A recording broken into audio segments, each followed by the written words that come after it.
ชีวิตเป็นของบ่เที่ยงความตายเป็นของเที่ยงแต่อาตมาเห็นญาติโยมได้ตั้งอกตั้งใจส่วนหนึ่งก็ดีใจนำคันสิว่าเสียใจก็แม่นอยู่ในส่วนที่ต้องจากกันไปโดยบ่มีมื้อกลับมาแต่ว่าในส่วนดีใจก็คือเห็นพี่เห็นน้องเห็นญาติเห็นโยมเข้าใจในเงื่อนไขของชีวิตว่ามันเกิดมาแล้วมันเอาความเจ็บมานำเอาความเฒ่าความแก่มานำเอาความพลัดพรากเอาความผิดหวังมานำแล้วสุดท้ายก็เอาความตายมาพร้อมในเมื่อญาติโยมเข้าใจจังซี่เฮาก็บ่ประมาทเผาปั๊บเก็บดูกเก็บอัฐิเฮาก็ถือโอกาสทำบุญอุทิศเลยบ่ในใจอาตมาก็สนับสนุนจริงๆการทำบุญอุทิศเลยนั้นเป็นการทรงอย่างเร็วให้ได้ใส่ได้สอยจริงๆมันก็บ่ต้องลงทุนลงแรงใส่เงินใส่ทองอีหยังหลายหลวงแล้วก็บ่แม่นเฮ็ดเทื่อนี้กันแล้วโยมสามารถเฮ็ดได้ซุมื้อนี่เว้าถึงการเฮ็ดบุญเด้คันเฮาบ่เข้าใจเพิ่นก็เฮ็ดถือของเพิ่นอยู่ปู่ย่าตายายแต่ว่าบางเทื่อมันโดนโพดอันนี้เฮาเว้าแบบตาบ่เห็นแต่เว้าด้วยเหตุผลคำสอนของศาสนาถ้าสมมติว่าผู้ที่ตายจากโลกนี้ไปตกทุกข์ได้ยากลำบากลำบนรอคอยกองบุญกองกุศลจากญาติผู้อยู่เบื้องหลังเฮาก็ว่าแต่บ่พร้อมบ่ทันมีเงิน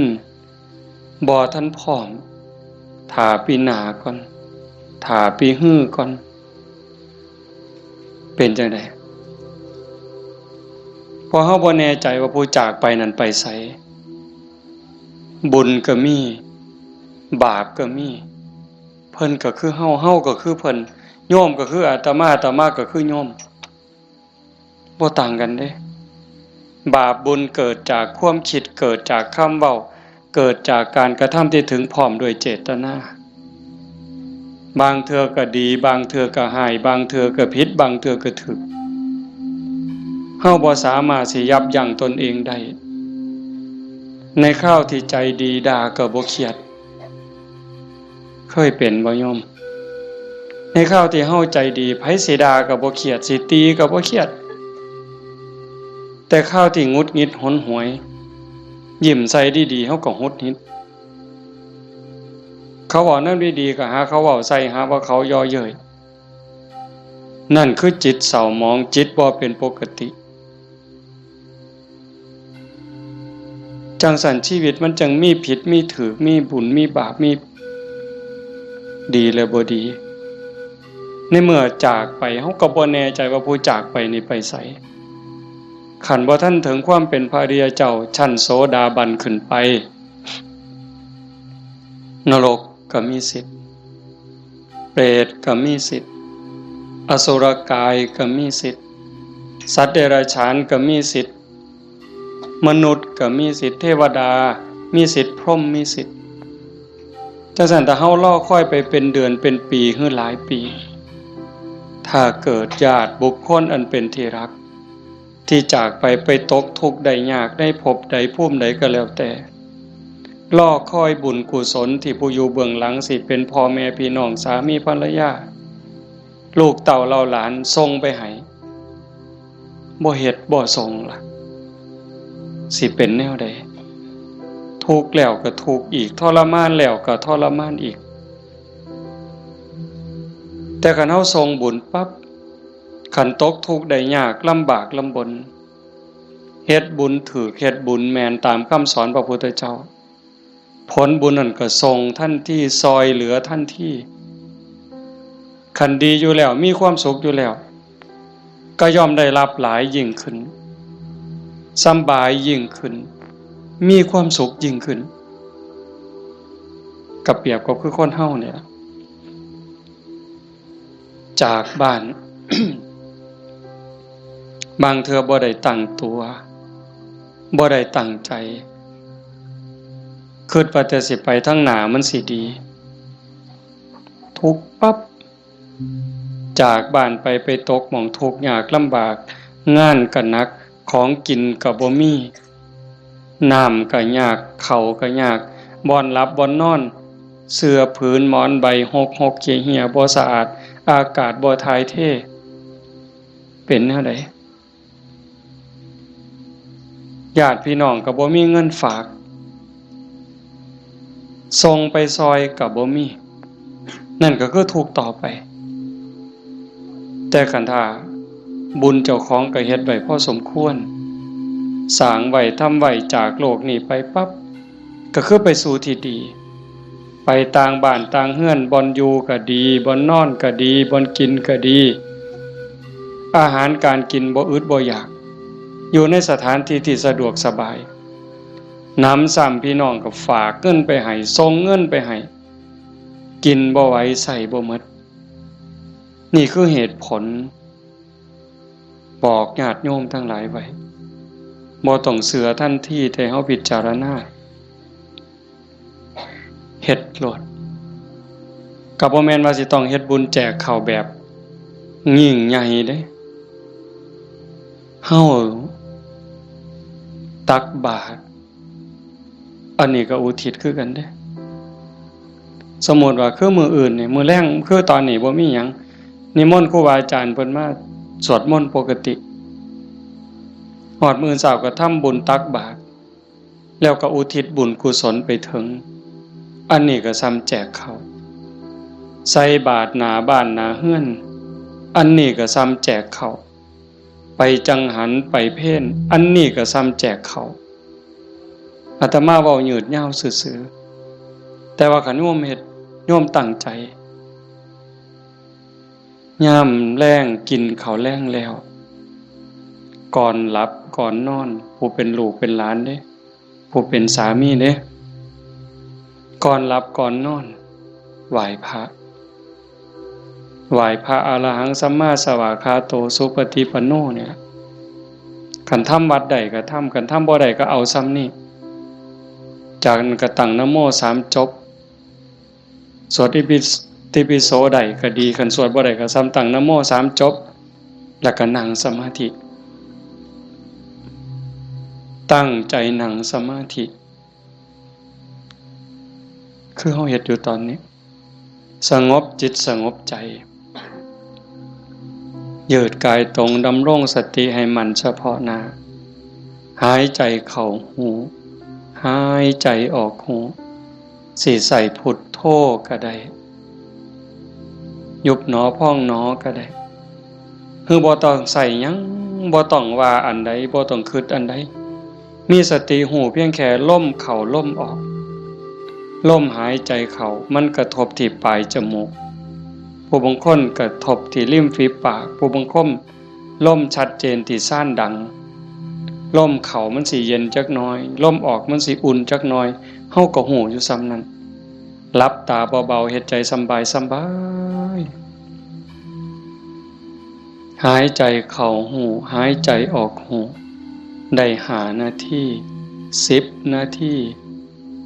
ขันยิ่งหลายเท่าใดแห่งแต่ดีได้จัก30 นาทีโยมลองเบิ่งเด้มันเป็นบุญยอดบุญที่เว้าเนี่ยคันเฮาสิเฮ็ดบุญแจกข้าวตามธรรมเนียมตามประเพณีเหตุข้องที่บ้านเมืองเพิ่นพาเฮ็ดเลี้ยงเหล้าเลี้ยงยาขาหมูขางัวจ้างหนังจ้างหมอลำหมดเป็น 400,000 500,000เว้าซื่อๆหมดเงินเป็น 400,000 500,000แบบว่ามาเลี้ยงหนังจ้างหนังจ้างหมอลำเลี้ยงเหล้าเลี้ยงยาหมดเป็น 400,000 500,000บ่ได้บุญหลายซ้ำนั่งสมาธิ5 นาทีสำดอกไม่ออกด้วยเหตุผลของธรรมความเป็นจริงที่องค์สมเด็จพระบรมศาสดาสัมมาสัมพุทธเจ้าสอนไว้หมดเงิน 400,000 500,000 หรือหมดเป็นล้าน บ่ได้บุญหลายสำนังสมาธิ5 นาทีเด้1บุญเกิดกับเฮาโยมเฮ็ดบุญเฮ็ดหยังก็ตามเสียบุญอุทิศให้โยมไม่ออกท้องใบมื้อนี้คือกันบุญนั่นต้องเกิดกับโยมก่อนเกิดขึ้นกับจิตกับใจกลายเป็นสมบัติของโยมทุกคนซะก่อนแล้วก็จังอุทิศไปถึงบุญบ่มีโตแต่มันก็มีอานุภาพบาปบ่มีโตแต่ก็มีคุณภาพมีอานุภาพบุญส่งเสริมให้เกิดความสุขเกิดความสะดวกสบายเกิดความเจริญรุ่งเรืองในชาตินี้ในชาติหน้าได้สมหวังดังใจอันนั้นย้อนบุญบาปตามเผาผลาญเผาล้นให้เกิดความทุกข์ความเดือดร้อนความทุกข์ความเดือดร้อนในบ้านในเฮือนในชีวิตในครอบครัวเฮ็ดให้เกิดความผิดหวังนั่นให้โยมเข้าใจว่าผลของบาปทั้งหมดแต่สิ่งเฮ็ดให้เกิดความสุขเกิดความสบายอกสบายใจลูกดีผัวดีเมียดีขาทาสบริวารคนรอบข้างเป็นคนดีมีศีลมีธรรมไว้เนื้อเสื่อใจสุขภาพแข็งแรงอายุมั่นคนยืนบุญทั้งหมดเฮาสิเฮ็ดบุญอุทิศให้ญาติให้ผู้ใดก็แล้วแต่บุญต้องเกิดกับจิตกับใจเฮาก่อนคือกันกับเฮาสิเอาขนมเอาเงินเอาทองเสื้อผ้าหนาแพร่เครื่องใส่ไม้สอยหยิบยื่นให้คนที่เฮาอยากให้สิเป็นไผก็ตามที่เฮาอยากให้เพิ่นเฮาก็ต้องมีของสิ่งนั้นในมือ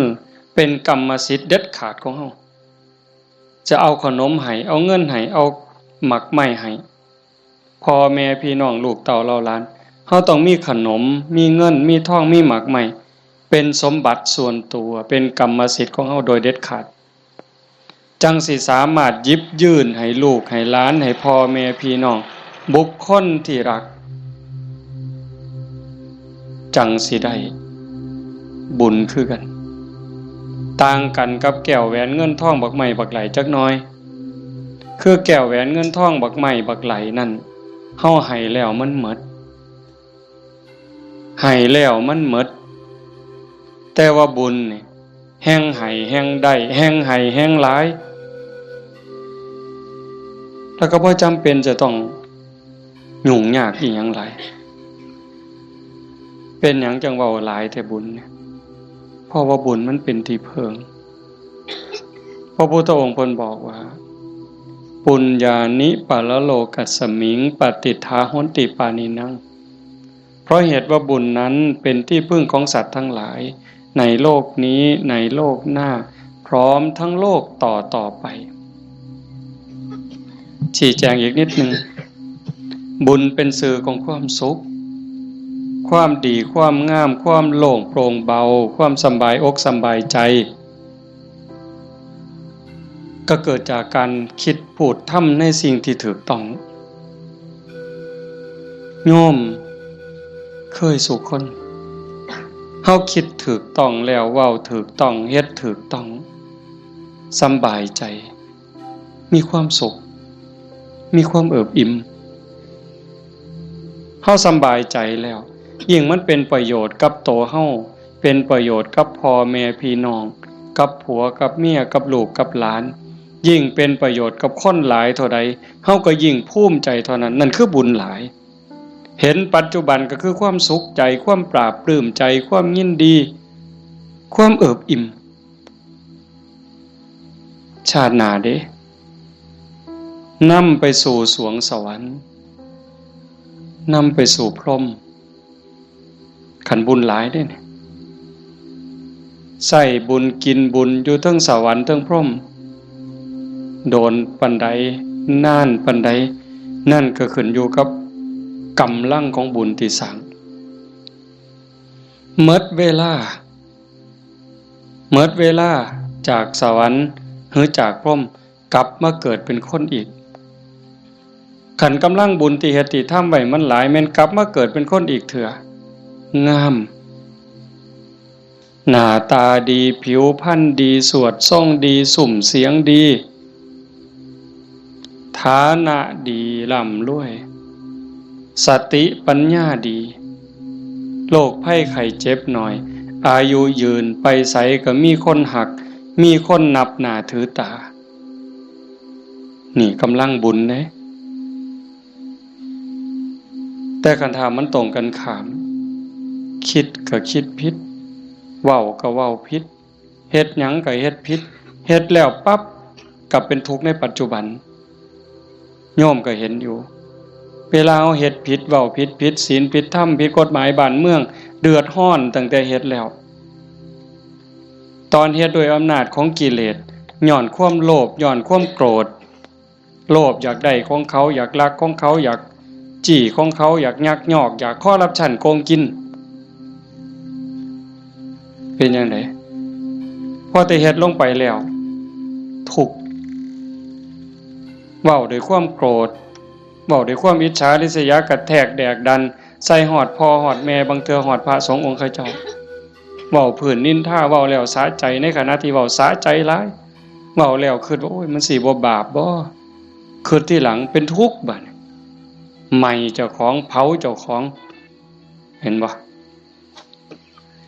ในปัจจุบันก็เป็นทุกข์จังซี่เดือดร้อนจังซี่คันมันกว้างไปเท่าใดคนหู้เท่าใดเขาก็เกิดความรังเกียจเกิดความบ่ไว้ใจเกิดความบ่นับถือไปไสก็บ่ได้รับการต้อนรับเพียงแค่เว้าบ่จริงเว้าบ่แม่นเท่านั้นขี้ตัวเป็นคนบ่ซื่อบ่สัตย์เขาก็บ่ไว้วางใจซ้ำนี้ก็เดือดร้อนแล้วเด้ปัจจุบันเด้นี่คันจากโลกนี้ล่ะตายลงไปล่ะพูนลงนรกพุ่นเปรตพุ่นอสุรกายพุ่นสัตว์เดรัจฉานพุ่นใส่บาปใส่กรรมเมิดแล้วมาเกิดเป็นคนมันต้องมาเด้มาแน่นอนเด้มาเกิดเป็นคนเศษบาปตามมาขี้ร้ายหนักที่สุดพิการแต่เกิดแขนหลีบขาหลีบหูหนวกตาบอดแล้วแต่สิเป็นลังเทื่อก็สมบูรณ์อยู่แข้งขามือตีนสมบูรณ์คือเพิ่นแต่ว่าขี้ร้ายรูปร่างบ่งามบ่มีผู้ใดเฮ็ดให้เด้นี่พระเจ้าบ่เกี่ยวพระพรหมบ่เกี่ยวเทวบุตรเทวดาทั้งใดบ่เกี่ยวกรรมล้วนๆเพิ่นจังว่าสัตว์โลกเป็นไปตามกรรมกัมมุนาวัตติโลโกนี่ขี้ลายพร้อมโง่พร้อมปึกพร้อมโรคภัยไข้เจ็บหลายโซ่ออดแอดเป็นจังได๋วะมันบ่แม่นขี้ลายแต่เจ้าของเด้คันกรรมมันหลายๆบาปมันหลายๆเนี่ยเจ้าของทุกข์เจ้าของโง่เจ้าของขี้ลายแล้วได้ผัวก็ขี้ลายได้เมียก็ขี้ลายตื่มไปกินได้ลูกได้เต่ามากก็คือกันขี้ลายแล้วบ่พอเด้โง่อีกสอนบ่ฟังอีกแนวดีแนวงามนี่สอนบ่จื้อบ่จำแต่ว่าแนวซั่วๆนี่บ่บอกมันจักเม็ดหาแต่เรื่องให้พ่อแม่เป็นทุกข์โยมเห็นบ่ตำบลบัวฮูงนี่ก็ตามอยู่ไสก็ตามซ่อมเบิ่งได้อย่าเสือเด้นั่นคือบาปเด้บ่ย้านสิเฮ็ดจังได๋บัดนี้ให้ผลตั้งแต่ปัจจุบันจนฮอดตายไปแล้วใส่บาปใส่กรรมแล้วกลับมาเกิดเป็นคนอีกเทื่อมันยังตามมาอยู่บาปเป็นสิ่งที่ต้องละต้องวางต้องย้านเด้โยมสิ่งที่น่าย้านที่สุดเฮาสิว่าย้านงูแม่นอยู่ย้านงูย้านปิงอาตมานี่ผู้หนึงย้านหลายย้านปิงย้านงูย้านขี้เกียจย้านกับแกะนักย้านผีผู้ใดบ่ย้านเนี่ยผีหลอกผู้ใดเคยเห็นมันบ่เคยเห็นแต่ว่าก็ย้านหมดซุคนอันนี้ก็แนวหนึ่งเด้ย้านผีย้านตายย้านทุกข์แต่ว่าย้านบาปบ่ย้านเว้ย ผีมันก็บ่เคยเห็นอาตมาก็บ่เคยเห็นพ่อใหญ่แม่ใหญ่ผู้70 80ก็บ่ทันเคยเห็นผีแต่ว่าย้านอันบาปนี่เพิ่นบ่ย้านมันพาทุกข์พายากบ่มีอยู่บ่มีกินเฮ็ดให้ลำบากทุกข์อกทุกข์ใจอันนั้นมันบ่พากันย้านหวยคันคิดได้มันถูกย้านบาปพระพุทธเจ้าเพิ่นสอนให้ย้านบาปเพิ่นจังให้ละบาปทั้งปวงเฮ็ดบุญกุศลให้ถึงพร้อมแต่เฮ็ดบุญแล้วมันก็บ่ทันปลอดภัยไปสู่สวรรค์มันยังต้องกลับมาเกิดอีกไปสู่พรหมมันต้องกลับมาเกิดอีกเพิ่นจังให้ชำระจิตชำระใจให้สะอาดบริสุทธิ์สะจิตตะปริโยทปันนังการชำระจิตของตนให้ขาวรอบให้มันสะอาดบริสุทธิ์สิเดินจงกรมก็ได้สินั่งสมาธิก็ได้หรือแม้แต่เฮ็ดให้ใส่หน้าอยู่กลางทงกลางทาขันมีสติระลึกรู้ในอารมณ์ปัจจุบันหูในอารมณ์พระกรรมฐานขันสมมุติว่าเฮาเบิ่งลมหายใจเนี่ยเฮ็ดหน้าอยู่ก็เบิ่งลมใดย่างน้ำก้นงัวก้นข้วยก็เบิ่งลมหายใจใดเข้าห้องน้ำห้องส้วมก็เบิ่งลมหันใจใดแม้กระทั่งยามนอนไหว้พระแล้วนั่งสมาธิแล้วบ่ไหวแล้วอยากนอนนอนลงก่อนมันสิหลับก็เบิ่งลมหายใจใดคันเฮานอนลงไปหายใจเข้าหูหายใจออกหูหลับยามใดก็สร้างเพิ่นบอกว่าคันเฮานอนหลับไปกับลมหายใจเนี่ยเทวดารักษามีผลหลายได้โยมเทวดารักษาคันเฮาเจ็บไข้ได้ป่วยโรคอย่างน้อยๆโรคบ่แห้งว่านั่นเถาะเศร้าโรคทางกายก็เบาบางโรคทางจิตทางใจก็เบาบางน้ำซ้ำก็ยังเป็นบุญอีกเทวดาคุ้มครองรักษาบ่ไหลตายเด้เพราะว่าตัวสมาธิเนี่ยคอยเฮ็ดคอยสร้างคอยทำจังสันโยมเฮ็ดบุญแจกเขาแต่มาจังว่าสนับสนุนเฮามีโอกาสมื้อต่อไปปีต่อไปเฮาจะเฮ็ดจัดเป็นการเป็นงานก็จังว่ากันอีกเทื่อนึงเฮ็ดดูบ่ผิดเฮ็ดบุญนี่บ่ผิดพระพุทธเจ้าเพิ่นบอกว่าเฮ็ดดูๆเฮ็ดบ่อยๆให้ทำความพอใจในบุญนั่นเพราะการสั่งสมสะสมเอาไว้ซึ่งบุญนำสุขมาให้เฮ็ดดูบ่ผิดบุญแต่ว่าบาปอย่าเฮ็ดเพราะมันทุกข์มันเดือดร้อนฉะนั้นเฮาตั้งใจพาพี่พาน้องเฮ็ดบุญเนี่ยเห็นลูกหลานเด็กเล็กเด็กน้อยมาร่วมฟังเทศน์มานั่งฟังธรรมนำพ่อใหญ่แม่ใหญ่แต่มาว่ามันงามนี่คือความงดงามของชาวพุทธโยมจำไว้เด้พาเขามาส่วนเขามามื้อวันเสาร์วันอาทิตย์ส่วนเขาไปวัดไปใส่บาตรไปจังหันผู้ชายก็ให้หัดประเคนพระเขาเฮาสิได้ลูกดีหลานดีอาศัยผู้อื่นบ่ได้การศึกษาทางโรงเรียนบางเทื่อก็ลืมเรื่องเหล่านี้บางโรงเรียนเด้แต่ลังหม่องเพิ่นก็ยังดีอยู่พ่อแม่ปู่ตายายย่ายเฮานี่ล่ะแม่ป้าพ่อลุงแต่มาเสือว่าโยมทุกคนอยากให้ลูกดีหลานดีอยากให้เขาเป็นคนดีเพื่อเฮาสิเพิงเขาได้ในมือข้างหน้าเฮาสิเพิงเขาจังได๋คันบ่ให้เขาเข้าหาวัดบ่ให้เขาไก่ศีลไก่ถ้ำไก่วัดไก่ว่าไก่พระสงฆ์องค์เจ้าเขาบ่มีจิตใจที่อ่อนน้อมอ่อนโยนบ่ฮู้จักบุญจักบาปสิดีได้จังได๋นี่ดีใจจังวะเฮาพาลูกพาหลานมานั่งฟังธรรมเนี่ยเขาฮู้อยู่เด้เขาเข้าใจในบางเรื่องบางอย่างอยู่อย่างน้อยๆเขาก็รู้สึกว่าเขาเป็นบุญเป็นสิริเป็นมงคลมีเหลืออย่างเดียวโยมเหลืออย่างเดียวที่จะให้ชีวิตปัจจุบันเฮามีความสุขชีวิตในอนาคตมีความสุขมีความเจริญบ้านเมืองปักกลุ่มสุมเย็น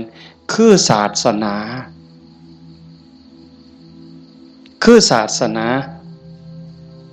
เรื่องกฎหมายนี่โยมเลิกยังเพิงบ่ได้100%ยิ่งพวกนักการเมืองสสต่างๆเศร้าเว้านำเลย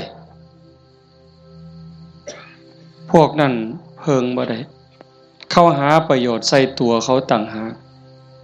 หักเข้าจริงๆบ่เป็นพี่เป็นน้องเขาจริงๆบ่บ่มีดอกคันเขาหักเข้าจริงๆนะหักบ้านหักเมืองจริงๆเขาต้องเฮ็ดสวัสดิการให้เฮาได้หลายบ่ต้องเอาของมาแจกดอกบ่ต้องเอาเงินเอาทองเอาเขาเอาของมาให้เฮาดอกพูนเขาไปสภาพพุ่นนำความทุกข์ความเดือดร้อนเฮาไปเว้าเป็นเรื่องเป็นราวต่อสู้เพื่อให้เกิดความมั่นคงในการเป็นอยู่ของพี่น้องประชาชนแต่นี่เฮาบ่เห็นมีแต่ไปเถียงกันอยู่คนละมุมก็เถียงอย่างเดียวมุมนั้นเฮ็ดถูกกูก็สิเถียงเฮ็ดผิดก็สิเถียงเฮ็ดถูกก็สิเถียงนั่นคือเขาบ่ได้หวังประโยชน์กับเฮาแต่สิ่งที่เฮาเพิงได้คือศาสนาวัดว่าอารามครูบาอาจารย์หลวงปู่หลวงตามื้อใดครูบาอาจารย์บ่หวังดีกับเฮายามมื้อเช้าไหว้พระทำวัดสวดมนต์กับแผ่เมตตา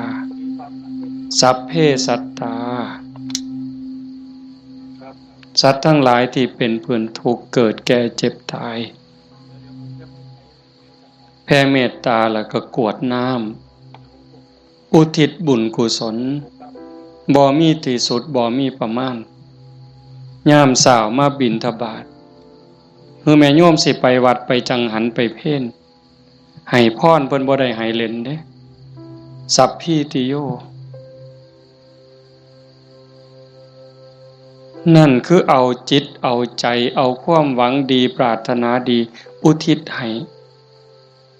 ยิ่งได้เจริญสมาธิเจริญภาวนาจิตสงบจิตมีพลังโยมหูเองเนี่ยโยมทุกคนหูเองเนี่ยนั่งฟังอาตมาเว้ามานี่มัน30นาทีแล้วโยมฟังอาตมาเทศมา30นาทีคนที่ตั้งใจนั่งสมาธิฟังแต่แรกสิรู้สึกว่าตอนนี้กายเบากายโยมเบาใจโยมเบาใจมันสงบใจมันมีกำลังใจโยมเริ่มมีความสุขลึกๆเนี่ยพิสูจน์ได้คำสอนพระพุทธเจ้ามันบ่ได้ล้าสมัยอีกยังท่านสมัยล้ำสมัยไปอีกล้านปีพุ่นโยมเป็นพยานเด้อาตมาบ่ได้เว้าเอาเองเด้ทุกคนที่นั่งสมาธิฟังธรรมน้อมจิตน้อมใจลงสู่กระแสธรรมนี่ตอนนี้กายเริ่มเบาจิตเริ่มเบาความเอิบอิ่มรู้สึกปลื้มใจในตนเองมันเกิดนี่คือบุญเนี่ย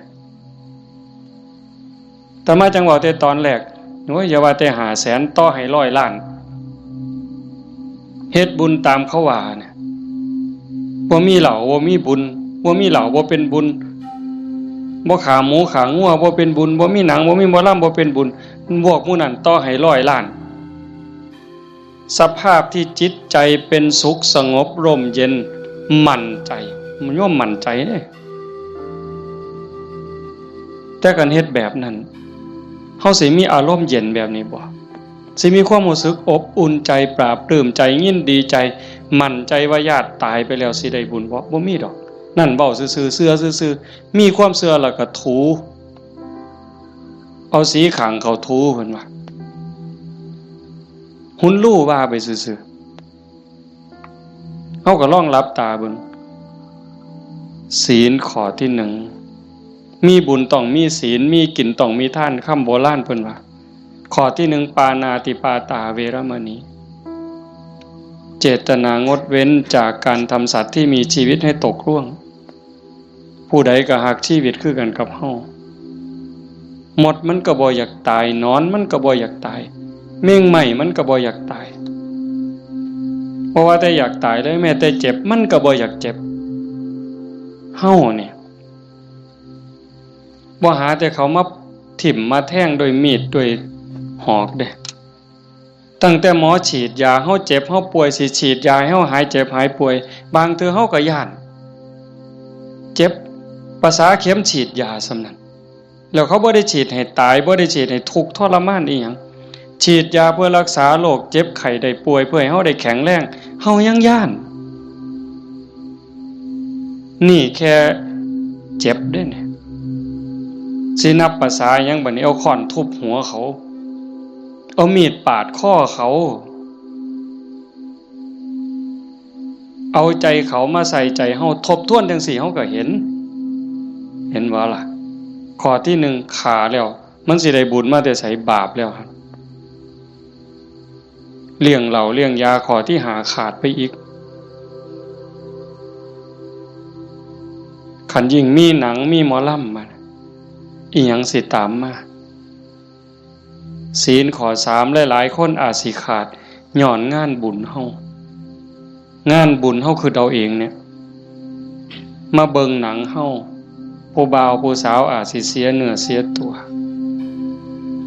ย้อนเบิ่งหนังโป๊ย้อนเบิ่งหมอลำสิ่งมันเบาล่ามกแม่นบ่แม่นไม่ออกบ่ออกทบทวนเอาเองอดีตหมู่เจ้าทบทวนเอาเบิ่งหนังขาหนังแกงกินเหล้าเมายาแล้วตีกันตื้มบัดนี้เมาเหล้าแล้วเว้าเข้าป่าเข้าดงโกหกพกล่มใส่ลายป้ายสีศีลข้อ4เสียอีก1แล้ว3 4 5เสียข้อที่2มาเบิ่งหนังเฮามาเบิ่งหมอลำเฮากลับไปลักไก่นำทางไปต้มอีกต่างหากหมดอ้อยซอยเลยเฮาเป็นต้นเหตุของบาปเลยบัดนี้แต่กันเฮ็ดแนวนี้อันพวกมานั่งฟังเทศน์นี่เอาตั้งแต่เด็กน้อยจนฮอดผู้เฒ่านี่ผู้ใดคือสิไปขากบเนี่ยลบไปนี่ผู้ใดสิไปขากุ้งเนี่ยแล้วบ่มีคือสิโอ้ยลบมื้อนี้ลักบักนาวนำทางดอกเว้ยมีบ่แล้วสิไปผิดผัวผิดเมียเขาดอกคิดก็บ่กล้าเฮาเชื่อมั่นเราได้บาปมีบุญมีชาติหน้าชาติก่อนมีนรกสวรรค์มีเฮ็ดดีๆจริงเฮ็ดชั่วๆจริงผู้ใดเฮ็ดอันใดได้อันนั้นหว่านพืชเช่นไรได้ผลเช่นนั้นเห็นบ่สิไปผิดผัวผิดเมียไผมันสิไปกล้าซั่นบ่สิไปเว้าตัวคนสิไปยู่ให้คนผิดกันสิไปเว้าปากพล่อยๆมาสิกล้าบาปมันอยู่นำเจ้าของเนี่ยเฮ็ดบาปก็ได้บาปเฮ็ดบุญก็ได้บุญมันอยู่นำเจ้าของนี่สิไปดื่มเสพเครื่องดองของเมาเฮ็ดให้เจ้าของเสียสุขภาพกายเสียสุขภาพจิตเสียเงินเสียทองเฮ็ดให้ขาดความเคารพนับถือเฮ็ดให้เด็กน้อยมันดูหมิ่นดูแค้นเฮาบ่แม่นคนโง่ปานนั้นเห็นบ่เฮาเห็นสภาพบุญเด่นๆอยู่จังซี่ไม่เป็นตาภูมิใจอะโยมคันสิเว้าเนาะคันบุญโยมบ่หลายเนี่ยโยมบ่ได้เกิดเป็นคนบ่ได้เป็นมนุษย์คันบุญบ่หลายพ่อบ่ได้เกิดเป็นคนไทยดอกโยมบ่ได้เกิดในผืนแผ่นดินไทยบ่ได้เกิดใต้ร่มใบบุญของนายหลวงเด้บุญบ่หลายพ่อบ่ได้นับถือพระพุทธศาสนานับถือพุทธศาสนาแล้วบุญบ่หลายพ่อบ่ได้เกิดในบ้านที่มีวัดมีครูบาอาจารย์เอิ้นเข้าหาศีลหาธรรมบ่มีกัลยาณมิตรบ่มีพี่มีน้องที่ฮักศีลฮักธรรมนำกันบ้านโน่นตุนเฮาก็สิบ่ใหญ่ปานใดจักหลังคา85คันเฮาบ่ฮักศีลฮักธรรมคันบุญบ่หลายเฮาบ่มาโฮมกันหลายปานนี้หลายคนก็อาจสิล้าสิเมื่อยตั้งแต่โยมไม่ออกท้องใบเพิ่นจากไปมางานศพมื้อนี้ก็หมดมื้อวานก็หมดมื้อเอาไปเผาเฮ็ดเวียกเฮ็ดงานแน่ยามกลางคืนมาก็มาฟังครูบาอาจารย์เพิ่นสวดมนต์มานั่งเป็นหมู่เป็นพวกกันยามกลางเว้นก็ไปเฮ็ดเวียกเฮ็ดงาน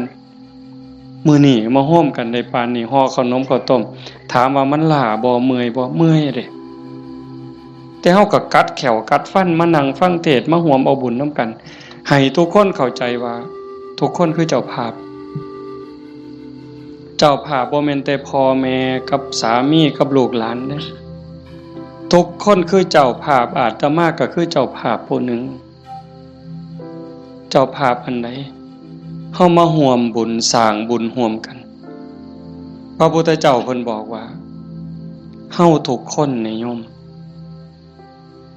เคยตกนรกมาเมื่อเคยเป็นเปรตเป็นอสุรกายเป็นสัตว์เดรัจฉานเป็นเทวดาเป็นพรหมเป็นมนุษย์เกิดมานับชาติบ่ถ้วน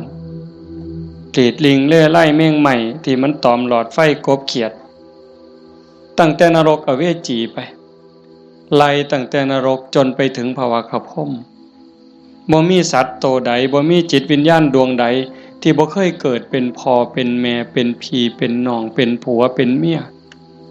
เป็นญาติร่วมสายโลหิตเฮาเคยมาหมดแต่ว่าเฮาบุญหลายชาตินี้เนื่องจากว่าชาติก่อนๆพบก่อนๆเฮาเคยมีศีล5มีกุศลกรรมบท10ที่สร้างไว้ทำไว้พอสมควรจังส่งผลให้เฮาได้เกิดมาเป็นคนมาเป็นมนุษย์ผู้มีศีลละเอียดให้ทานไว้ดีรักษาศีลไว้ดีเจริญสมาธิไว้ดีรูปร่างหน้าตาผิวพรรณฐานะสติปัญญาจังดีจังงามกลัวกันเป็นขันเป็นตอนนั่นคือพลังบุญของเจ้าของจังสันโยมไม่ออกท่องใบสาสังที่เพิ่นจากไปแต่มาว่ากลับบ้านเก่าบ่ได้ตายดอกเมื่อบ้านเก่าอีหยังเมื่อบ้านเก่าดินเมื่อบ้านเก่าลมเมื่อบ้านเก่าไฟเมื่อบ้านเก่าน้ำเมื่อบ้านเก่าเพราะว่าเฮายืมเขามายืมจากธรรมชาติยืมจากดินน้ำลมไฟมาปั่นเป็นเนื้อเป็นตัวเมื่อเวลาเขาก็มาเอาคืนโยมเคยยืมเสียมไทบ้านบ่เคยยืมเสียมเคยยืมมีดเคยยืมบักจกเคยยืมขอดหน่อยเคยยืมขาดบ่ยืมเพิ่นมาเนี่ยสิสัญญาก็ตามบ่สัญญาก็ตามลางเทื่อเฮาสัญญาว่ายืมไปจักมื้อเนี่ยแต่เฮาเอามาเพิ่นก็ว่าเอาไปซะเอาไปใส่จักมื้อก็เอาไป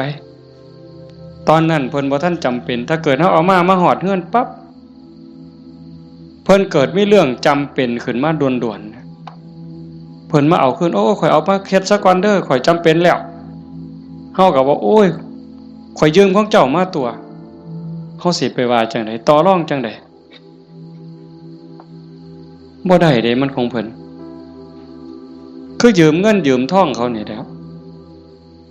ยืมมาใช้หนี้บ่ยืมมาซื้ออยู่ซื้อกินหยังก็แล้วแ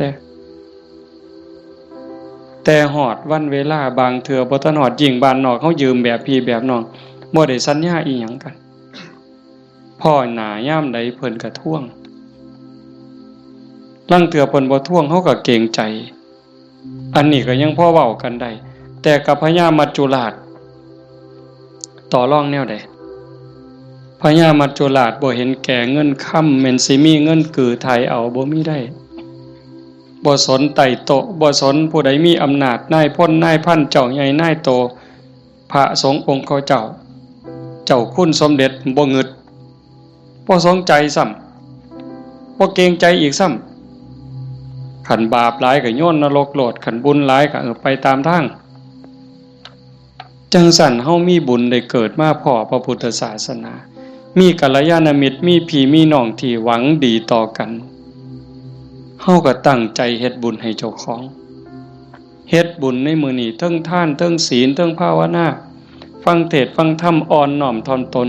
ขนขวายในกิจที่ชอบเนี่ยก็ขอให้เฮาตั้งใจว่าเฮาเฮ็ดให้เจ้าของเบื้องต้นโยมทุกคนก็เฮ็ดให้เจ้าของเด้อไหว้พระโอ้คันเว้าถึงบุญนะโยมตั้งแต่ไหว้พระเนาะคันเฮ็ดด้วยความเข้าใจเด้คันเฮ็ดด้วยความเข้าใจเพียงแค่เฮาไหว้พระอรหังสัมมาสัมพุทโธภควา เข้าใจในความหมายว่าพระพุทธเจ้าเป็นพระอรหันต์ดับเพลิงถูกเพลิงกิเลสตรัสรู้ชอบได้ด้วยพระองค์เองเข้าใจว่าพระพุทธเจ้าคือไผเนี่ยแล้วก็กราบลงไปบุญมหาศาลหลายก็สร้างโบสถ์เป็นหลังบุญไม่ออกเหมือนเว้าไปปื้ออีกเด้คันสร้างโบสถ์บ่เข้าใจเฮ็ดโบสถ์แข่งกันถือกระสอบไปหาเหลี่ยไล่ได้เงินมากก็ขายน้ำทางในกินเหล่าเนี่ยเพราะเป็นประโยชน์สู่เฮาเฮ็ดจังซี่บ่ได้สัมอะระหังสัมมาสวากขาโตภควตาธัมโมพระธรรมเป็นสิ่งที่พระผู้มีพระภาคเจ้าตรัสไว้ดีแล้วถูกต้องแล้วงดงามแล้วเป็นไปเพื่อดับทุกข์ในคำสอนพระพุทธเจ้าเข้าใจจังซี่แล้วกราบลงไปงามๆโอ้ยสำนี้ก็พ่อโยมสุปฏิปันโนภควโตสาวกสังโฆพระสงฆ์สาวกของพระผู้มีพระภาคเจ้าปฏิบัติดีแล้วพระสงฆ์คือไผด้วยความเข้าใจของชาวบ้านคือนี่โกนหัวนุ่งเหลืองห่มเหลืองเนี่ยอันนี้เป็นสมมุติสงฆ์แต่สงฆ์จริงๆโยมก็เป็นสงฆ์คู่แห่งบุรุษ4คู่นับเรียงตัวบุรุษได้8บุรุษพอออกไม่ออกก็คือพระญาติโยมก็เป็นสงฆ์เป็นพระขันโยมปฏิบัติดีมีศีลมีธรรมมีจิตใจเมตตากรุณาโมทิตาอุเบกขาหวังดีกับทุกคนความโลภความโกรธความหลงความอิจฉาริษยาอาฆาตพยาบาทในใจของญาติโยมหน่อยลงเบาบางลงถึง 20% 25%หมดไป 25% ความโลภความโกรธความหลงอิจฉาริษยาเบาบางไปจากใจเฮา 25% โยมเป็นพระโยมเป็นสงฆ์มีลูกมีผัวมีเมียเฮ็ดให้ใส่หน้าทำมาหากินเป็นปกติแต่โยมกลายเป็นพระอีหลีได้บ่เนี่ยเป็นพระอีหลีพระจริงๆที่พระพุทธเจ้ายอมรับนับว่าเป็นลูกเห็นบ่อาตมาบ่ได้เว้าเอาเองจักเม็ดให้โยมนุ่งเหลืองห่มเหลืองโกนหัวนอนอยู่วัดแต่ขันธกิเลสยังมีบ่ลดไปลังเทื่อก็ขี้ร้ายกว่าชาวบ้านอีกบางหม้องบางมื้อบางวันบางเวลาอาตมากับผู้หนึ่งบางมื้อก็ขี้ร้ายกว่าโยมเนี่ยนี่ก็เป็นแค่สมมุติสงฆ์บ่ท่านเป็นที่ยอมรับของพระพุทธเจ้าพระสงฆ์ปฏิบัติดีปฏิบัติซื่อตรงตามคำสอนพระพุทธเจ้าบ่คดบ่ง้อบ่ออกนอกทางปฏิบัติเพื่อออกจากทุกข์มีชีวิตเพื่อกำจัดกิเลสหายใจเข้าก็เพื่อกำจัดความเห็นแก่ตัวหายใจออกก็ทำลายความเห็นแก่ตัวนี่ล่ะเฮ็ดหยังก็พอดีพองามหวังประโยชน์กับคนอื่นหวังดีกับคนอื่นเมตตาต่อผู้อื่นทำลายความเห็นแก่ตัวให้น้อยลงทำลายแค่ความเห็นแก่ตัวให้มันเบาลงบางลงหน่อยไปนี่คือสงฆ์ปฏิบัติสมควรแก่การต้อนรับแก่การกราบไหว้ทั้งเถื่ออาตมาเนาะเวลาที่รู้สึกว่าเจ้าของบ่ดีโยมกราบซ้ำเอาหอกเอาดาบแทงยิ่งโยมศรัทธาเท่าใดแห้งแต่เป็นตาย้านผู้เฒ่าผู้แก่หัวขาวหัวค่อนสิเอาบักไม้ให้กราบแล้วยกใส่หัวลับตาพูนคิดฮอดพ่อฮอดแม่ฮอดพี่ฮอดน้องว่าแม่นพ่อแม่ในชาติปัจจุบันฮอดชาติก่อนพบก่อนฮอดเจ้ากรรมนายเวรถวายน้ำขวดหนึ่งก็หวังบุญสอบทอพ่อต่อแม่พุ่นให้ขนมนมเนยใส่บาตรญาติพก ถวายผ้าถวายผ่อนเงินทองแก้วแหวนเขาบ่ให้ย้อนหักเด้ให้ย้อนอยากได้บุญบ่ให้ย้อนหลงแต่ว่าให้ย้อนอยากได้บุญเกิดกับเจ้าของแล้วอุทิศไปให้พ่อแม่โยมันสิบ่คือหอกคือดาบบ่คือน้ำกรดบ่คือน้ำร้อนเทหดเสียจังได๋จังซั่นนะเพียงแค่โยมเข้าใจว่าพระพุทธเจ้าคือใครพระธรรมคือใครพระสงฆ์คือใครโยมเข้าใจจังสิเพียงแค่อรหังสัมมาสวากขาโตสุปฏิปันโนพ่อโยมพ่อเลยบ่ได้จำเป็นเลยว่าเฮาต้องเฮ็ดใหญ่เฮ็ดโตหมดเงินเป็นแสนเป็นล้านบ่ลองเบิ่งน่ะขันไม่ออกพอออกบ้านโน่นตุ่นเฮาเป็นจังซี่นี่ก็เฮามีศีลมีธรรมในใจเด้อยู่เฮือนก็เฮ็ดจังซี่บ่ต้องรวยดอกโยมบ่ต้องรวยแล้วบ่ได้มีความสุขดอกคันบ่มีศีลบ่มีธรรมนั่นอยู่ซ้ำเฮาอยู่เฮ็ดอยู่เฮ็ดกินพ่อสมมาภาคควรบ่เดือดร้อนตนเองบ่เดือดร้อนผู้อื่นก็พอได้อยู่ได้กินแต่ว่าให้จิตใจมีธรรมะเพิงผ้าอาศัยหยิบยื่นแบ่งปัน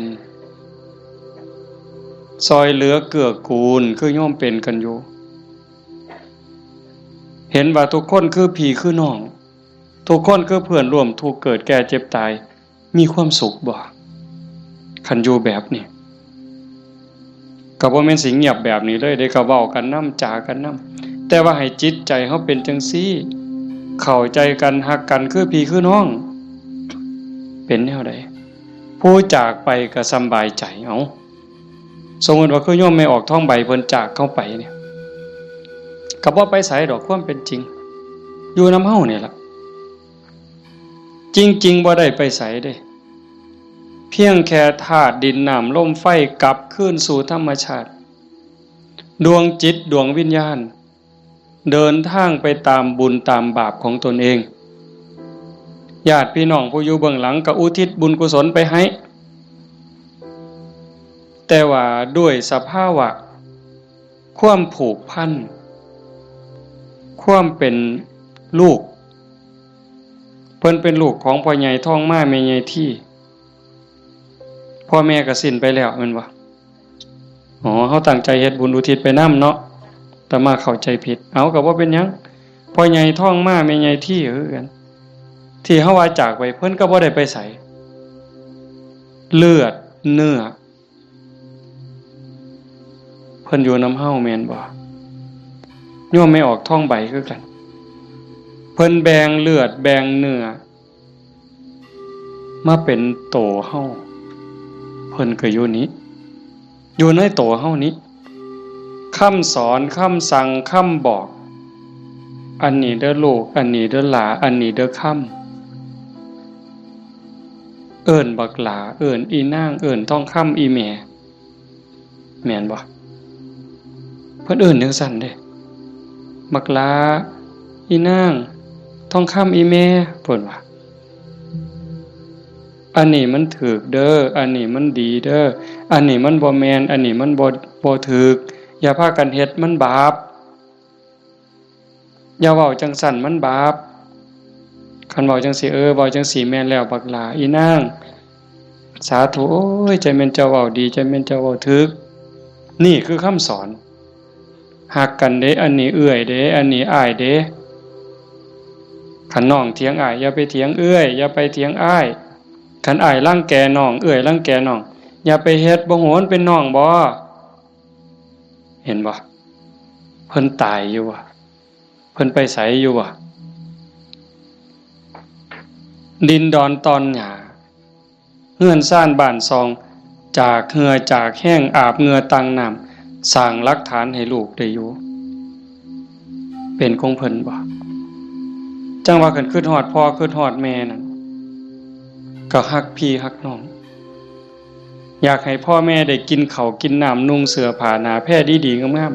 ๆคันแม่นพ่อแม่บ่อยู่นำเป็นเนื้อเป็นตัวแล้วก็เฮ็ดกับพี่กับน้องนั่นล่ะอยากเว้ากับพ่อแม่ม่วนๆก็เว้ากับพี่กับน้องนี่ล่ะบอกกับป้ากับลุง มันคักแท้เด้โยมคันเฮาคิดให้มันเข้าใจนี่พ่อแม่บ่ไปไสปู่ย่าตายายบ่ไปไสแล้วทุกคนก็คือพี่คือน้องเข้าใจให้มันคักๆเข้าใจดีๆในคำสอนพระพุทธเจ้าประเสริฐที่สุดบ่มีศาสนาใดสิสอนความจริงความถูกต้องงดงามเกินพระพุทธเจ้าบ่มีผู้ใดสิฮักเฮาหวังดีต่อเฮาเกินพระพุทธเจ้าจังบอกคำสอนเอาไว้เพิ่นบ่บอกให้เฮาไปทำพิธีอันนั้นอันนี้ดอกอันนั้นบ่แม่นพิธีสะเดาะเคราะห์ต่อชะตาเสริมดวงพระพุทธเจ้าบ่สอนบ่แม่นเว้าดีต่อกันนี่พระพุทธเจ้าสอนคิดถูกต้องพูดถูกต้องทำถูกต้องจากถูกต้องก็จังไปสู่ดีงามอย่าว่าดีเด้อย่าว่าดีก่อนดียังบ่ทันถูกต้องเด้ขันคนเขามักกินเหล้าเฮาซื้อเหล้าสู้กินเขาว่าดีเด้แม่นบ่ล่ะคันพวกผู้ชายมักเล่นมักเที่ยวมีหมู่พาไปเที่ยวซ่องเขาว่าบักนี่ดีเด้พวกมักเล่นไพ่เล่นไฮโลเล่นการพนันส่วนเฮาไปเล่นต้มไก่สู้กินพร้อมเล่นเอาเงินเอาพร้อมยังว่าดีอยู่เด้หั่นแต่มันบ่ถูกแต่คันมีคำว่าถูกต้องแล้วคิดถูกต้องเว้าถูกต้องกระทำถูกต้อง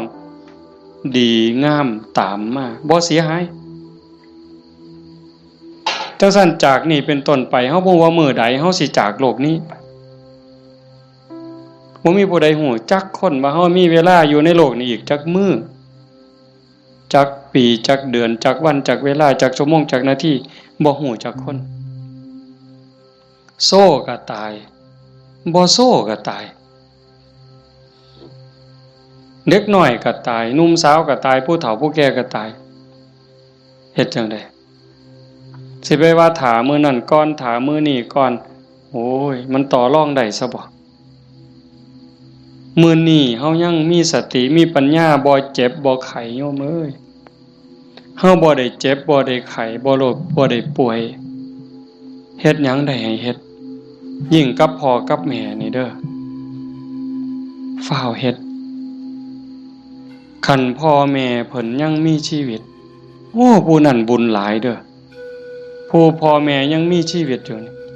ผู้นั้นมันบุญหลายเกินบุญโยมเป็นหยังพ่อแม่เพิ่นทุ่มเทให้เฮาหมดชีวิตเป็นครูคนแรกเป็นเทวดาของบุตรเป็นพรหมของบุตรเป็นพระอรหันต์ของบุตรทุกสิ่งทุกอย่างที่พ่อแม่เพิ่นมีเพิ่นให้เฮาหมดเฮาอยากรู้ว่าพ่อแม่นี่ฮักเฮาส่ำใดทุ่มเทเสียสละเพื่อเฮาส่ำใดโยมบ่ต้องไปถามเพิ่นดอกโยมถามเจ้าของถามเจ้าของพวกเฮาเป็นพ่อคนแม่คนโยมฮักลูกตั้งแต่มื้อใด โยมแม่ออกเด้โยมพ่อออกก็คือกันนั่นล่ะฮักลูกตั้งแต่มื้อใดฮักลูกตั้งแต่ว่ามีลูกเกิดในท้องแม่นบ่แม่ออกฮะพอรู้สึกว่าตั้งท้องปั๊บเนี่ยไม่ออกนี่ฮักแล้วเด้ทุ่มเทความฮักให้กับลูกในท้องแล้วพ่อก็คือกันผัวคือกันทั้งที่บ่ฮู้เด้นี่ว่าลูกสิเกิดเป็นผู้หญิงเป็นผู้ชายสิขี้ร้ายหรือสิงามสิโง่หรือสิฉลาดสิพิการหรือบ่พิการสิเป็นพระหรือสิเป็นมหาโจรโยมบ่ฮู้เลยลูกในท้องนี่สิเป็นหญิงเป็นชายพิการหรือบ่สิเป็นพระดีจิตใจดีใจงามซ้ำพระเกินพระหรือสิเป็นมหาโจรยิ่งกว่ามหาโจรโยมบ่เกี่ยวฮักอย่างเดียวเลยบัดนี้แม่นบ่ไม่ออกแม่นอยู่ว่าแนวนี้เพิ่นก็คือเฮาบัดนี้หาได้บาทใดก็เพื่อลูกหาได้บักไม้บักไหลผู้ผัวไปป่าไปดงได้บักไม้บักไหลก็จะเอามาให้เมียกินเพื่อให้ลูกแข็งแรงพุ่นเด้คันว่ามันสิคลอดง่ายลูกสิแข็งแรงสิคลอดง่ายเมียน้ำนมสิหลายหามา เห็นบ่มือคลอดก็เกือบล้มเกือบตายพุ่งคนก็ตายอีหลีจักเจ็บจักปวดพ่อปานใดแต่เครียดให้ลูกบ่บ่ได้เครียดให้ลูกอยู่ไฟเดือน4เดือน5มวนซั่นบ่ตั้งแต่อยู่ไต่ห่มใหม่เอาผาวี่มันก็เหงื่อแตกเหงื่อแตนนนางฝิงไฟเด้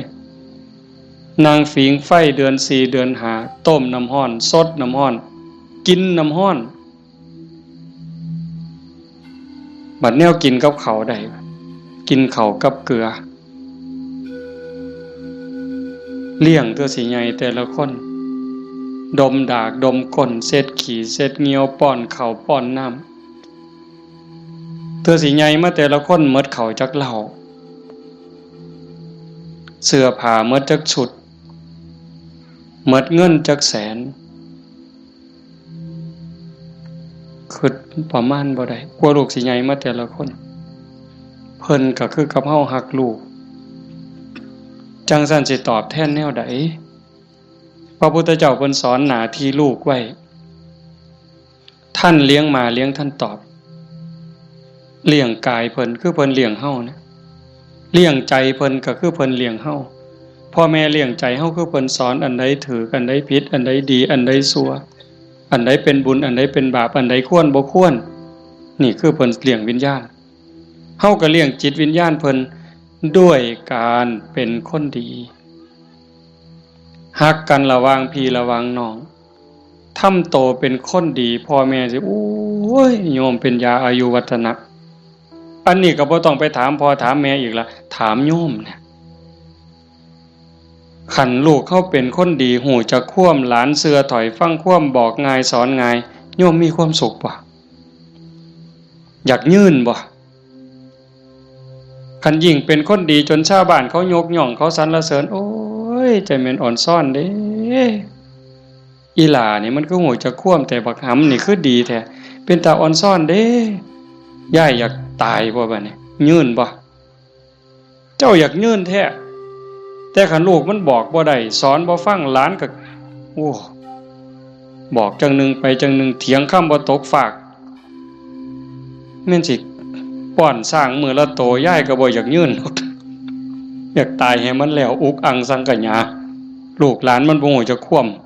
ำเอิ้นหาพญากรรมพญาเวรพุ่นแล้วมาเอาผู้ขาไปถอ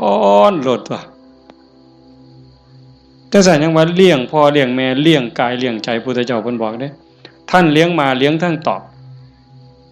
ทำการงานของท่านซอยเวียกซอยงานส่วนเหือส่วนแห้งเพิ่นบ่บอกก็เฮ็ด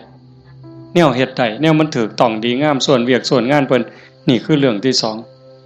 ท่านเลี้ยงมาแล้วเลี้ยงท่านตอบทำกิจการงานของท่านรักษาวงตระกูลมิให้ตกต่ำอันนี้หน้าที่ลูกเด้รักษาวงตระกูลอย่าให้ตกต่ำอย่าเอาชื่ออย่าเอานามสกุลนี่ไปไว้นำตำรวจอย่าเอานามสกุลนี่ไปอยู่โรงอยู่ศาลอย่าเอานามสกุลนี่ไปอยู่คุกอย่าให้เขาดูหมิ่นดูแค้นโอ้ยซุ่มนั้นบ่เพิ่นว่าเป็นจังได๋คันลูกสาวก็บ่รักนวลสงวนตัวไปเที่ยวทั่วทิพย์คันลูกชายก็นักเลงจักกินเหล้าเมายาจักฆ่าจักยาเสพติดอีหยังลักศกจกหอขาคนตีคนนี่ก็รักษาวงตระกูลบ่ได้คนเขาก็ดูถูกดูหมิ่นดูแค้นพ่อแม่ปู่ย่าตายายขายหน้าขายตาลูกติดคุกพ่อแม่ก็ติดนำติดบ่ไม่ออกว่าโตอยู่นอกคุกแต่ใจไปอยู่คุกคันลูกบวชพ่อแม่ก็บวชนำพุ่นโตอยู่ทงพุ่นแต่ว่าใจอยู่วัดเห็นบ่รักษาวงตระกูลมิให้ตกต่ำอย่าให้เขาดูหมิ่นดูแค้นให้เขาดูทุกข์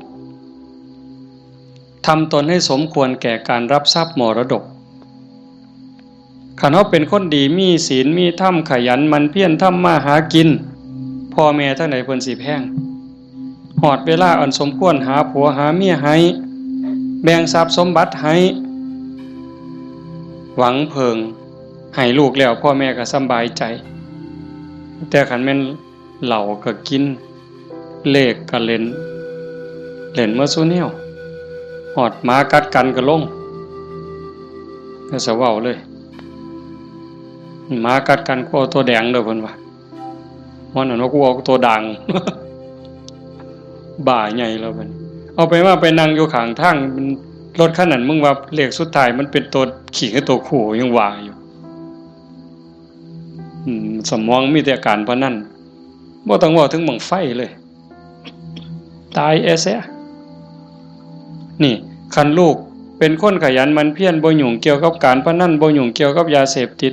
มีความกตัญญูรู้คุณหาอยู่หากินได้ก็ไปส่งพ่อส่งแม่ฮักพี่ฮักน้องพ่อแม่ภูมิใจเลยทำตนให้สมควรแก่การรับทรัพย์มรดกอันสุดท้ายเมื่อท่านล่วงลับไปแล้วทำบุญอุทิศให้ก็คือเอาเฮ็ดมื้อนี้เพิ่นจากไปแล้วเขาก็ทำบุญอุทิศหาทำบุญเพื่ออุทิศแปลว่าให้ทำบุญให้พ่อให้แม่ให้ปู่ย่าตายายบรรพบุรุษโยมไม่เข้าใจว่าพ่อแม่ปู่ย่าตายายเฮาบ่แม่นแต่ปัจจุบันเฮาเกิดมาเป็นหลายกว่าล้านชาตินะโยมพ่อแม่เฮาก็หลายกว่าล้านคน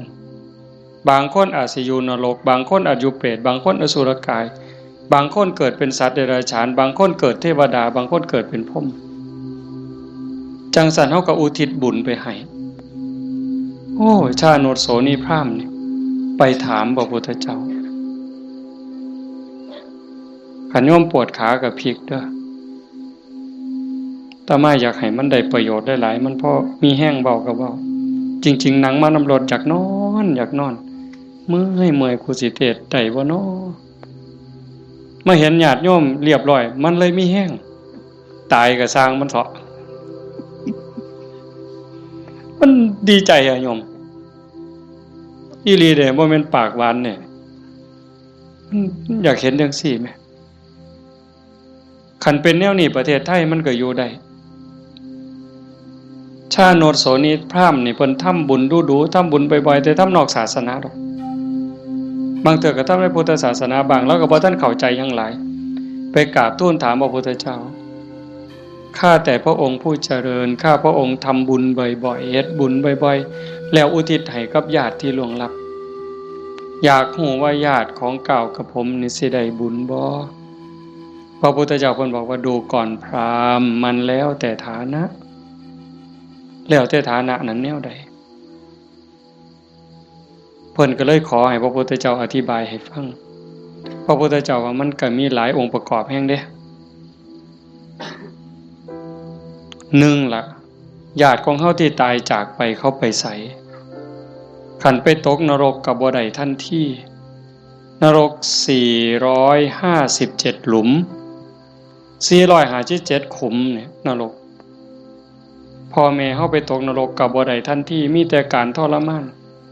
สิได้ก็ย้อนเพิ่นฮู้เรื่องแล้วก็อนุโมทนาสาธุด้วยความยินดีก็จังสิได้2คันไปเกิดเป็นเปรต12ชนิดได้บุญทันทีที่รอคอยอยู่นำเฮานี่ถ้าเอาทันทีนี่ปรตโตปชีวี1 12นี่ได้1แต่อีก11ต้องรอคอยได้รู้เรื่องรู้ราวอนุโมทนาสาธุจังได๋อสุรกายคือกันสัตว์เดรัจฉานเป็นหยังแน่ล่ะนั่นเฮาอยู่นั่นก็พ่อแม่เฮาคือกันผัวเมียเฮาคือกันชาติหนึ่งพบหนึ่งบ่เว้าเล่นได้โยม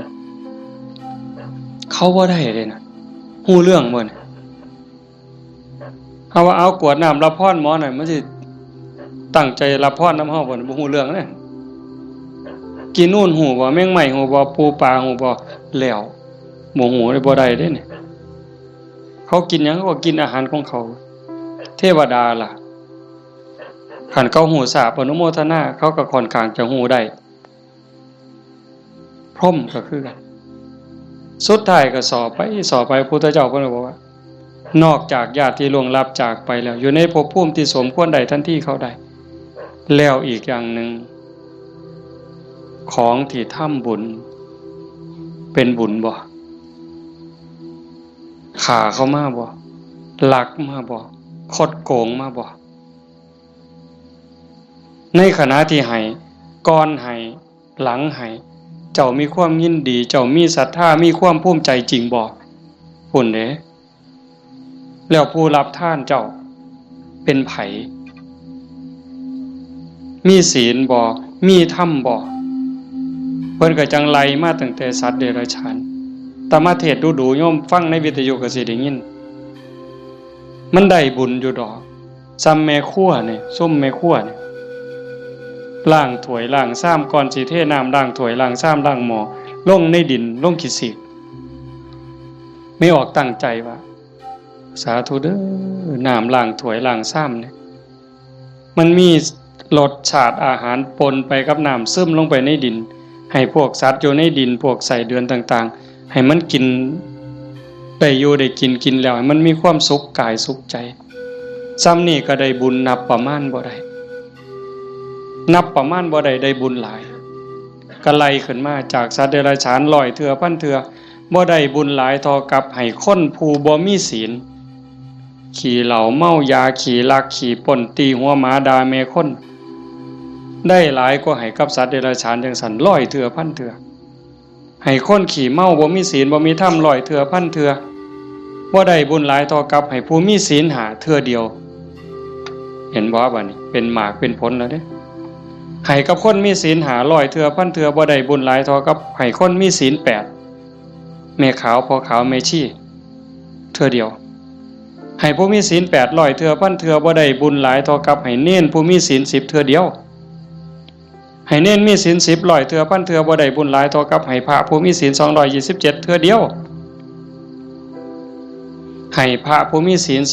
227 100 เทื่อพันเทื่อบ่ได้บุญหลายเท่ากับให้นักบวชนอกศาสนาที่เขาข่มกิเลสได้ให้นักบวชนอกศาสนา100 เทื่อพันเทื่อที่เขาข่มกิเลสข่มราคะได้บ่ได้บุญหลายเท่ากับให้พอออกไม่ออกเฮาผู้มีศีล5ก็ตามศีล8ก็ตามที่บำเพ็ญประพฤติปฏิบัติหวังเป็นพระโสดาบันเทื่อเดียวไล่บัดนี้จากโสดาปัตติมรรคไปสู่โสดาปัตติผลสกิทาคามีมรรคไปสู่สกิทาคามีผลสติคามีผล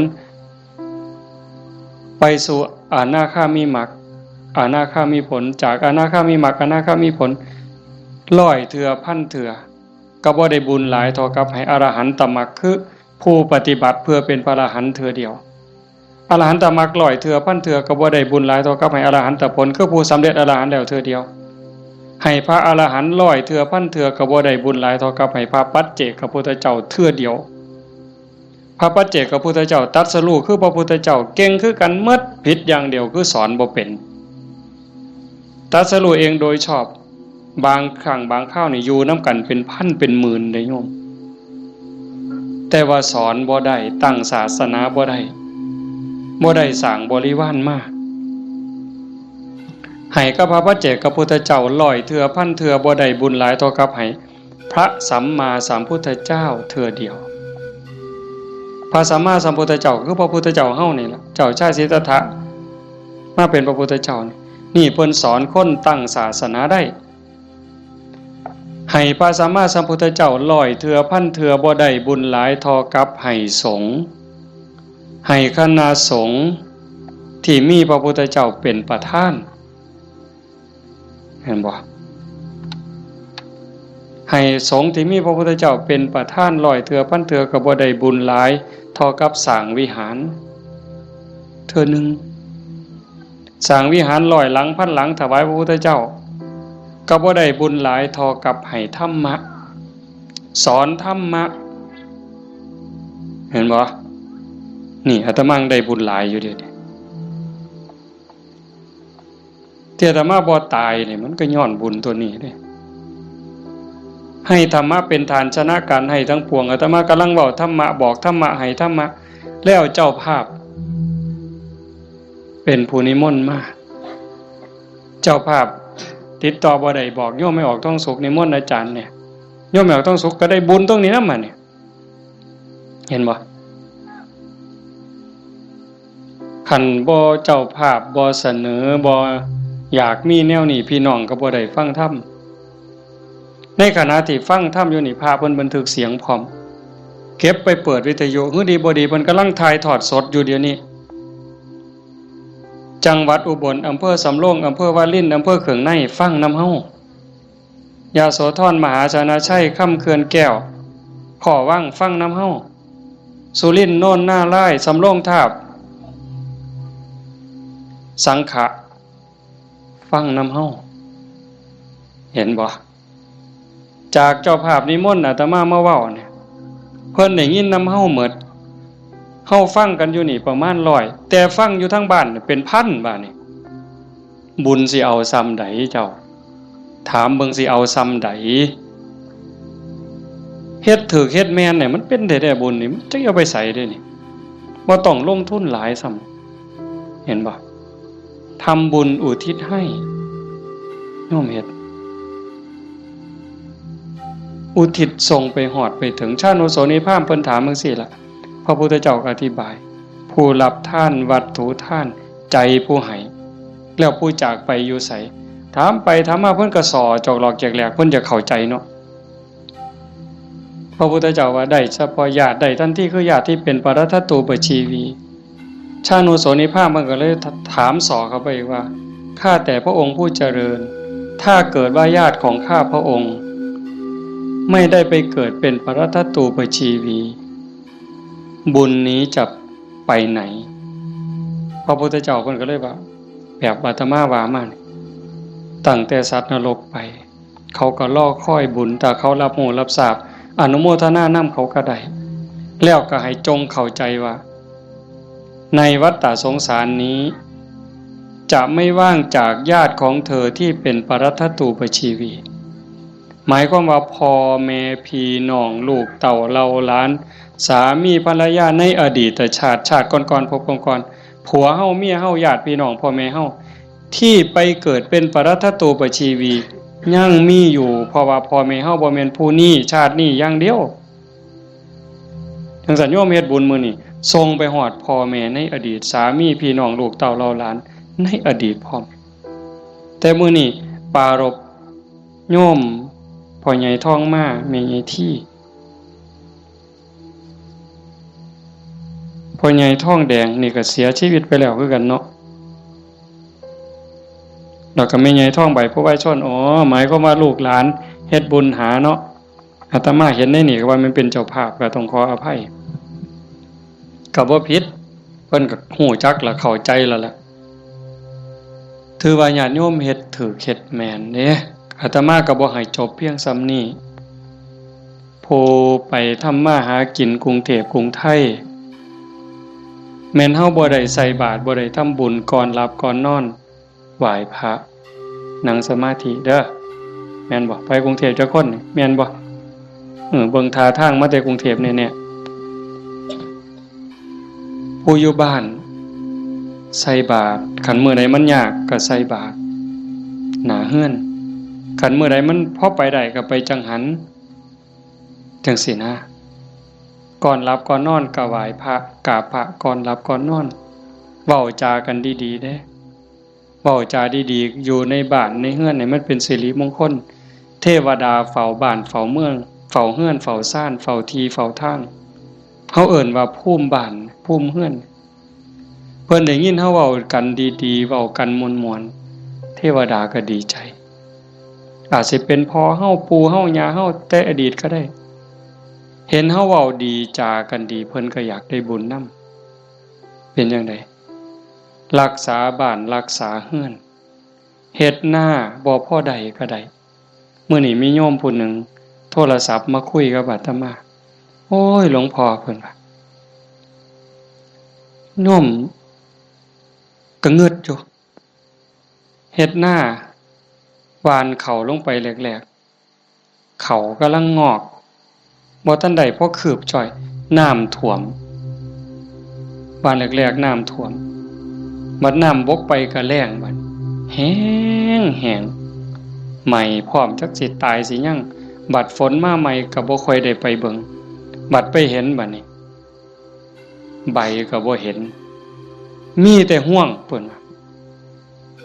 โอ้ยอันนี้จักแม่นบุญบอกกับผัวจักแม่นบุญเนาะเฒ่าเนาะเพราะว่าเพิ่นก็เฮ็ดแต่บุญนี่ดินี่จังแม่นบุญอีหลีลูกก็ฮู้จักความผัวก็ฮู้จักความกว่าเทวดาพุ่นเพิ่นว่าอันนี้คือบุญเด้จังว่าเห็นพี่เห็นน้องลูกเต้าเราหลานเด็กเล็กเด็กน้อย เอ้าไปเหี่ยวจักเถื่อแล้วมันหลบมานั่งอยู่คือเก่าเนี่ยแต่ออกไปจักเถื่อมันหลบมานั่งคือเก่าเนี่ยขันบุญบ่หลายมันนอนปองง่องส่วนได้หนีไปนอนแล้วไปเบิ่งโทรทัศน์แล้วนี่คือบุญหลายเด้อพากันเลี้ยงลูกเอาศีลเอาธรรมเลี้ยงฝากโยมจักหน่อยยากก็อดเอาลำบากก็อดเอาอดเว้าดีอดคิดดีอดทำดีกับพี่กับน้องกับบ้านกับเมืองไปอยู่ไสก็อย่าสั่งปัญหาการเฮาเป็นคนมีศีลมีธรรมอดกั้นจักหน่อยความหักความเมตตาก็เกิดแผ่เมตตาดูๆเด้หวังว่าในใจนี่ตั้งความรู้สึกในใจว่าทุกคนคือพี่คือน้องแล้วก็แม่นอีหลีซ้ำยังเว้าแต่ตอนต้นพระพุทธเจ้าเว้าซ้ำได้ว่าในวัฏฏะสงสารนี้ไม่มีใครเลยที่ไม่เคยเป็นพ่อเป็นแม่เป็นพี่เป็นน้องเป็นญาติร่วมสายโลหิตเป็นสามีภรรยากันมาก่อนทุกคนนั่งอยู่นี่แม่นหมดจังซั่นสิเครียดให้กันเฮ็ดหยังสิสร้างกันเฮ็ดหยังเอารัดเอาเปรียบกันเฮ็ดหยัง อีกบ่โดนก็สิไปไผไปมั่นแล้วจังซั่นเวลาอยู่นำกันนี่เอาบุญนำกันติล่ะเว้าดีนำเขาก็ได้บุญแล้วคิดดีต่อเขาก็ได้บุญแล้วเฮ็ดดีทำดีต่อเขาก็ได้บุญแล้วเอาบุญนำกันอย่างอาตมาเว้ามันบ่จบว่างั้นเฮ็ดดีกับพ่อกับแม่พ่อแม่มีผู้เดียวในปัจจุบันคันเพิ่นตายนี้จากแล้วอยากเฮ็ดดีนำเพิ่นก็บ่ได้เฮ็ดอยากเว้าดีนำเพิ่นก็บ่ได้เว้าอยากหาข้าวแซ่บๆให้เพิ่นกินก็บ่ได้จังสั่นอยากให้เพิ่นกินหยังก็ให้เพิ่นกินซะอย่าจะไปจุดเทียนซะก่อนจังเอิ้นกินเด้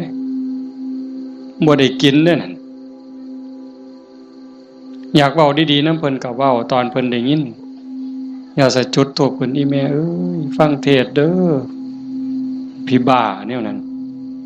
บ่ทันคิดว่าเพิ่นเสร็จขี้เฮาจักเถื่อจำบ่ได้มื้อนี้ถามโยมว่าผู้ใดท่านเสร็จขี้ให้พ่อให้แม่เนี่ยแล้วเพิ่นอาบน้ำเช็ดเนื้อเช็ดตัวให้เฮาจักเถื่อถามโยมว่าเช็ดให้เพิ่นจักเถื่อแล้วคือกันป้อนข้าวป้อนน้ำเพิ่นป้อนเฮาจักเถื่อเหยียดขาใส่ร้อยเอาลูกเหยียดขาไปนำแม่ลูกนี่คาแข้งนี่เนาะตีนอยู่กับตีนแม่แต่ว่าหัวหนุนเข่าย่ำเข่าปนกับกล้วยมกใบตองเหย้าจำได้อยู่บ่โยมหางสอนต่อยปั๊บใส่ปากต่อย4เทื่อ5เทื่อก็บ่ทันหมดอันน้อยๆนะ